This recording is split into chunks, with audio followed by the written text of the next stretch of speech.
کہ حافظ حسین کے سینے میں اللہ نے پہلے ایمان لکھا ہے پھر قرآن دیا ہے۔ جتنے حفاظ یہاں موجود ہیں، علماء موجود ہیں، قراء موجود ہیں، میں علی سبیل البصیرہ کہہ رہا ہوں، علی سبیل التحدی کہہ رہا ہوں، میں بالکل جم کر کہہ رہا ہوں، اپنے الفاظ کو ٹھوک بجا کر کہہ رہا ہوں، اپنے خالق پر یقین کر کے کہہ رہا ہوں، سارے نبیوں کے سردار امام الانبیاء کی صداقتوں پر ناز کرتے ہوئے کہہ رہا ہوں، یہ سینے قرآن کو محفوظ کرنے والے عام سینے نہیں ہیں، یہ وہ سینے ہیں جن کا انتخاب اللہ نے کیا ہے، اور قیامت تک ان سینوں کا انتخاب اللہ نے کر رکھا ہے۔ وہاں قرآن ڈیرے لگائے گا جہاں رب کی نظر پہلے سے پڑ چکی ہوگی، اور مدرسہ بھی وہاں ہی بنے گا۔ یہ یاد رکھنا، مدرسہ بھی وہاں ہی بنے گا جس بستی کو اللہ نے پہلے سے قبول کر رکھا ہے۔ ہر جگہ نہیں مدرسے بنتے، بڑی بڑی سوسائٹیاں، بڑے بڑے علاقے آپ دیکھیں گے آباد ہیں، لیکن وہاں اگر کہیں نا مدرسہ قائم کریں گے، لوگ کہتے ہیں ہماری سوسائٹی کے نظم و ضبط کے خلاف ہے، ہماری سوسائٹی کے معیار کے خلاف ہے۔ بڑی خوبصورت سوسائٹی ہے، اس میں یہ میلے کپڑوں والے طلباء، یہ فقیر، دور سے آئے ہوئے مسافر، یہ ہماری سوسائٹی میں چلتے ہوئے اچھے نہیں لگتے۔ اللہ کہتا ہے یہ تمہاری سوسائٹی کے لوگ ہی نہیں ہیں، یہ میری سوسائٹی کے لوگ ہیں، یہ میرے محمد کی سوسائٹی کے لوگ ہیں۔ تم اپنی سوسائٹی پہ ناز کرو، میں ان کو وہاں بھیجوں گا جس سوسائٹی پر میں خود ناز کرتا ہوں، جس بستی پر میری نگاہ انتخاب پڑی ہے، وہاں پر میں مدرسہ قائم کر کے اپنے مہمانوں کو، اپنے محبوب کے مہمانوں کو لا کر کھڑا کر دوں گا۔ پڑھانے والا قاری قرآن پڑھائے گا، پڑھنے والے طلباء پڑھتے رہیں گے، ان کو دیکھ کر خوش ہونے والے علاقہ کے لوگ اپنی آنکھوں کو ٹھنڈک دیں گے، سینے کو ٹھنڈا کریں گے، اپنی جان و مال ان پہ فدا کریں گے، نچھاور کریں گے۔ یہ دنیا میں نظام قائم اور دائم ہوگا۔ اگر تم میری طرف نگاہ اٹھا کر دیکھو تو میں عرش پر ان کو دیکھ کر مسکرا رہا ہوں، اور میری ساری آسمانی مخلوق ملائکہ روزانہ ان کے دیدار کرنے کے لیے زمین پر آتے ہیں۔ حافظ قرآن علماء کا دیدار کرنے فرشتے آتے ہیں، اور جہاں قرآن پڑھا جاتا ہے، کتنے مبارکباد کے لائق ہیں وہ لوگ، کتنے خوش قسمت لوگ ہیں اس بستی والے، اتنا دور علاقہ اور یہاں قرآن قائم ہے، قرآن کی تعلیم قائم ہے۔ یہ قرآن ہمارے نبی کی ختم نبوت کی دلیل ہے۔ بولیے کیا ہے؟ اونچی آواز سے، ختم نبوت کی دلیل ہے، اور اللہ اپنے نبی کی ختم نبوت کی دلیل کو قیامت تک رکھے گا۔ ہمارے نبی کب تک نبی ہیں؟ صرف قیامت تک۔ ہمارے نبی ہمیشہ ہمیشہ آخری نبی ہیں، ہمیشہ ہمیشہ آخری نبی ہیں، لیکن جب تک دنیا کا نظام قائم ہے، اللہ اپنے نبی کو خاتم النبیین بنا کر اس کے ختم نبوت کی دلیل صاحب قرآن کو اور قرآن پڑھانے والے معلمین کو بنا کر یہ ظاہر کر رہا ہے کہ قرآن کی تعلیم پڑھانے والے مولانا اسد صاحب، قاری صاحب کا کیا نام ہے؟ قاری نعمان صاحب، دیگر جو قراء ہیں، یہ بیٹھ کر قرآن پڑھا رہے ہیں۔ یہ کیوں پڑھا رہے ہیں؟ اس لیے کہ دنیا میں اب اور کوئی نبی نہ آیا ہے، نہ آئے گا، نہ آ سکتا ہے۔ یہ امام الانبیاء کی تعلیم ہے۔ امام الانبیاء کی تعلیم، امام الانبیاء کے امتی معاشر القراء، معاشر العلماء پڑھائیں گے۔ ان کا قرآن پڑھانا اور اس میں نبی کا ذکر کرنا، توحید کا ذکر کرنا، یہ اس بات کی دلیل ہے کہ محمد آخری اور سچا نبی تھا۔ اس لیے میں اکثر کہا کرتا ہوں اپنی ہر تقریر میں، مدرسہ بھی ختم نبوت کی دلیل ہے۔ مدرسہ ختم نبوت کی دلیل ہے۔ علماء ختم نبوت کی دلیل ہیں طلباء ختم نبوت کی، بلکہ میں ایک جملہ آگے بھی کہہ دیتا ہوں آپ کی حاضر دماغی اور محبت کو دیکھتے ہوئے، علماء قراء ان کے خدمتگار یہ صرف حضور کی ختم نبوت کی دلیل ہی نہیں، صحابہ کی حقانیت کی بھی دلیل ہے۔ یہ صحابہ کی حقانیت کی بھی دلیل ہیں، اس لیے کہ 15 صدیاں گزرنے کے بعد کوئی قاری کمپرومائز نہیں کرتا، کوئی طالب علم ایک زبر زیر کی اونچ نیچ بھی کر جائے، ایک لفظ زبر سے زیر کر دے تو قاری صاحب کا تھپڑ پہلے سے تیار ہوتا ہے، غلطی ابھی مکمل نہیں ہوتی، تھپڑ پہلے لگا ہوا ہوتا ہے۔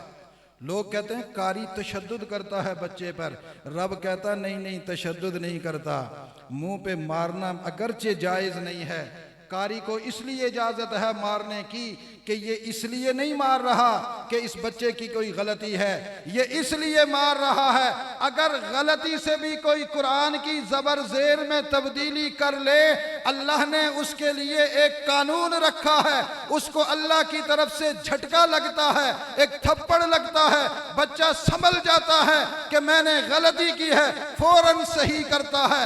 اللہ کہتا ہے ان 15 صدیوں گزرنے کے بعد والے قاری اپنے شاگرد کو اتنا حساس رکھتے ہیں کہ اس میں قرآن کی غلطی نہیں کرنے دیتے، تو پھر وہ صحابہ کو دیکھ لو جنہوں نے یہ مقدس قرآن امام الانبیاء سے سیکھا تھا، تو صحابہ نے قرآن کی حفاظت کیسے کی ہوگی؟ صحابہ نے قرآن کی۔ آج آپ کو بڑے لوگ ملیں گے وہ کہیں گے جی قرآن پاک غیر محفوظ ہے، کیوں؟ صحابہ اکرام نے اس کو بدل دیا تھا۔ میرے زمانے کا قاری اس قرآن کو نہیں بدلنے دیتا، آپ کے زمانے کا قاری اس قرآن کو نہیں بدلنے دیتا۔ جن صحابہ نے رسول اللہ کے سامنے یوں مجلس اختیار کی، نگاہ نبوت ان پر پڑی، ان کی نگاہ نبوت کے چہرے پر ملی، نبی نے اپنی آنکھوں سے جام ایمان پلایا اور اپنے دل کا فیض ان کے دل میں منتقل کیا، اللہ نے اوپر سے تار جوڑی، ان کے دل میں ایمان لکھا، سیاہی محمد کی نگاہ سے لگائی، محمد کی نگاہ سے صحابہ کے دل میں تحریروں میں سیاہی بنی ہے، قدرت کی قلم نے لکھا ہے۔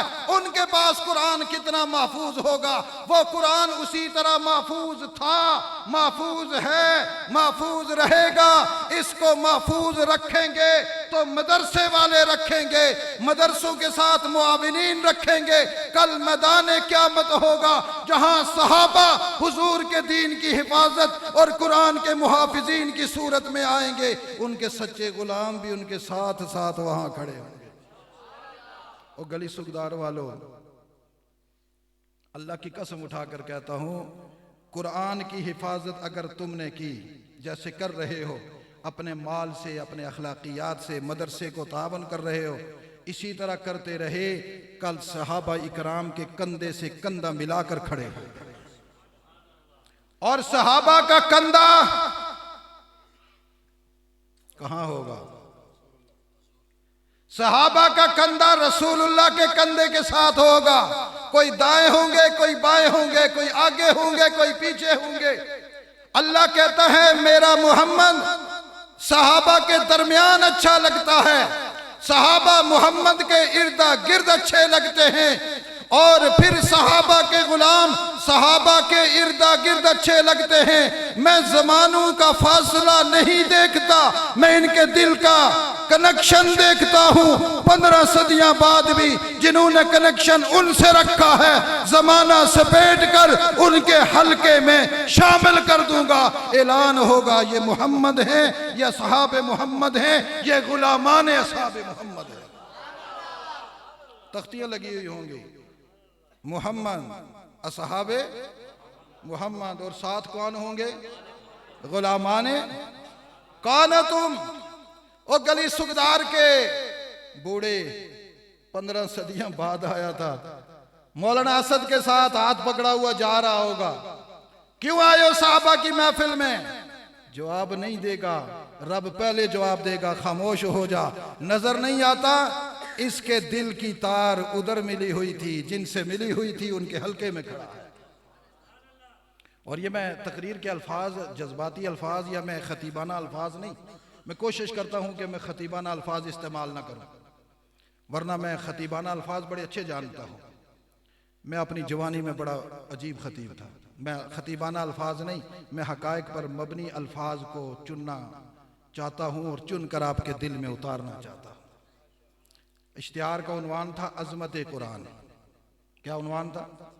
عظمت قرآن۔ قرآن کی عظمت یہ تو ہے، فضائل ہیں، حافظ قرآن کو یہ ملے گا، اس کے باپ کو یہ ملے گا، یہ ہماری غرض نہیں ہے۔ یا یہی غرض ہے ہماری؟ غرض حافظ قرآن کا یہ کوئی ارادہ نہیں، نہ غرض ہے کہ مجھے قیامت والے دن جو ہے نا قرآن کی آیات کی برابر سیڑھیاں ملیں اور میں اوپر چڑھ جاؤں۔ اس کے والدین کی کوئی غرض یہ نہیں ہونی چاہیے کہ ہمیں تاج پہنایا جائے جو سورج اور چاند سے زیادہ روشنی۔ ہماری غرض یہ ہے کہ یہ کلام اللہ کا ہے، میرے محمد کی تعلیم ہے۔ کلام کس کا ہے؟ سارے بولو، آپ حضرات بھی۔ آپ کی طرف تو میں دیکھ ہی نہیں رہا، مجھے نظر ہی نہیں آ رہا۔ یہ کلام اللہ کا، لایا کون؟ محمد الرسول اللہ۔ حضور حجۃ الوداع میں یہ کہہ کر گئے تھے میں قرآن چھوڑ کر جا رہا ہوں۔ اکیلا قرآن نہیں چھوڑ کر جا رہا، اپنی سنت بھی اس کے ساتھ جوڑ کر جا رہا ہوں۔ عظمت قرآن و اصلاح معاشرہ، سننا ذرا بات، عظمت قرآن و اصلاح معاشرہ۔ تنہا قرآن نہیں چھوڑ کر جا رہا، میں محمد اس کے ساتھ اپنی سنت بھی چھوڑ کر جا رہا ہوں، تاکہ کوئی باطل یہ نہ کہہ دے کہ صرف اللہ کا کلام، اس کے الفاظ کافی ہیں۔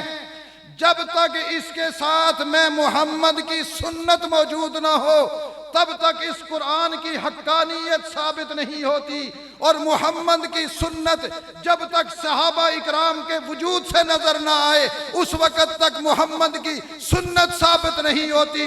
اور جب محمد کی سنت صحابہ سے ثابت ہو جائے تو محمد کی سنت قرآن کی تفسیر بنتی ہے، اللہ کی آیات کی دلیل بنتی ہے۔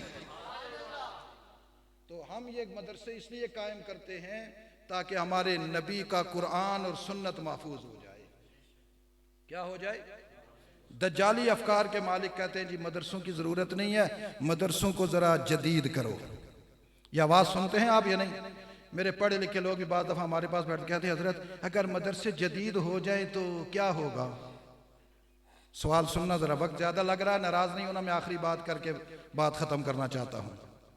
مدرسے جدید ہو جائیں تو کیا ہوگا؟ بچے پینٹ پہن کر قرآن پڑھ لیں تو کیا ہوگا؟ داڑھی مونڈ کر قرآن پڑھ لیں تو کیا ہوگا؟ بچے اگر بغیر ٹوپی کے قرآن پڑھ لیں تو کیا ہوگا؟ پھر ہمیں باقاعدہ ویڈیوز دکھائی جاتی ہیں، فلاں ملک کا سربراہ حافظ قرآن ہے، اس کی داڑھی نہیں ہے، سر پہ ٹوپی نہیں ہے، دیکھو قرآن پڑھ رہا ہے، کتنا زبردست ہے۔ دکھائی جاتی ہے نہیں دکھائی جاتی؟ سارا کچھ ہوتا ہے۔ میں کہا کرتا ہوں بہت کچھ ہوگا۔ آپ کہتے ہیں نا کیا ہوگا؟ میں کہتا ہوں بہت کچھ ہوگا۔ جب قرآن پڑھنے والا منہج صحابہ سے ہٹ جائے گا، وہ دجال کا کارندہ بنے گا، محمد کا غلام نہیں بنے گا۔ کیا نقصان ہوگا؟ بولو۔ اچھا آپ مجھے یہ بتائیں، آپ مجھے سراسا بتائیں، علماء بیٹھے ہیں، عبداللہ ابن سبا کو قرآن آتا تھا یا نہیں آتا تھا؟ عبداللہ بن سبا کو جانتے ہیں؟ حضرت عثمان غنی کے زمانے میں جو مسلمان ہوا تھا، ابن سبا کے نام سے مشہور ہے، صنعاء شہر کا رہنے والا، یمن کا، یہودیوں کا بھیجا ہوا منافق عبداللہ ابن سبا، جس نے تحریک چلا کر پھر حضرت عثمان کو شہید کروایا، حضرت علی کو شہید کروایا، حضرت حسن کو شہید کروایا، حضرت حسین کو شہید کروایا، اور سیدنا معاویہ بن ابی سفیان اور بنو امیہ کے خلاف تاریخیں لکھوا کر ان کو بدنام کروایا۔ اس کو قرآن آتا تھا یا نہیں آتا تھا؟ اور اس سے پہلے رسول اللہ کے زمانے میں مسجد نبوی کی صف اول میں داڑھی کو کنگھی کر کے آنے والا عبداللہ بن ابی، اس کو قرآن آتا تھا یا نہیں آتا تھا؟ کسی عالم سے پوچھو، عبداللہ بن ابی تو وہ آدمی تھا جس نے محمد کی زبان سے قرآن سیکھا تھا، صحابہ کی مجلس میں بیٹھ کر قرآن اس کو بھی آتا تھا، لیکن وہ رئیس المنافقین بنا۔ صحابہ کی مجلس کام نہ آئی، رسول اللہ کی مجلس کام نہ آئی۔ عبداللہ بن سبا عثمان غنی کے ہاتھ پر بیعت کر کے مسلمان ہوا، قرآن یاد کیا، لیکن مجلس صحابہ کارآمد نہ ہوئی، اس لیے کہ وہ منہج اصحاب رسول پر نہیں تھا۔ وہ کس پر نہیں تھا؟ اب آپ کہیں گے منہج کیا بلا ہوتی ہے؟